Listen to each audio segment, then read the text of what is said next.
Hey, Stefani, nimeona uko busy unaandika. Unaandika nini kwenye ile daftari?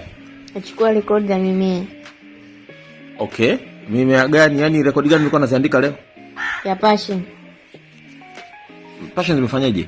Tulikuwa tunahamisa hii passion kwenye senti yote share. Tunahamisha kwenye vitalu vyake. Kwa hiyo tunaandika rekodi ya hicho kitu nilichokihamisha leo. Kwa nini unaandika? Ili tuweze kukumbuka hii passion tulipanda muda fulani, ina muda gani imekaa. Okay, kwenye daftari una rekodi gani nyingine ambazo unaziandika na kuzihifadhi? Kuna mbolea hapa. Booster.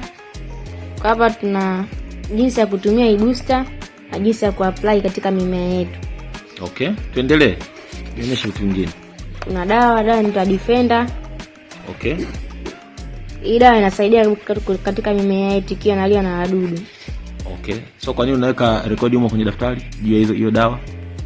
Ili iweze kutukumbusha. Hii dawa tangu tumeipulizia. Inasaidia nini katika mimea yetu? Sawa. And then kitu gani kingine ambacho umeweka? Rekodi gani nyingine ambayo umeweka huko? Kuna kalenda ya crop treatment record. Okay. Kwa hiyo faida hiyo kalenda ni nini ya crop treatment? Inasaidia siku fulani tuliopulizia hiyo dawa na mmea gani tuliopulizia hiyo dawa na aina ya dawa tuliopulizia. Okay. Kwa hiyo inakusaidia nini in the future? Inakusaidia kitu gani? Inakuwa hizo rekodi inatusaidia kujua lini tutapulizia hiyo dawa ambayo tumeandika katika hii daftari letu. Okay.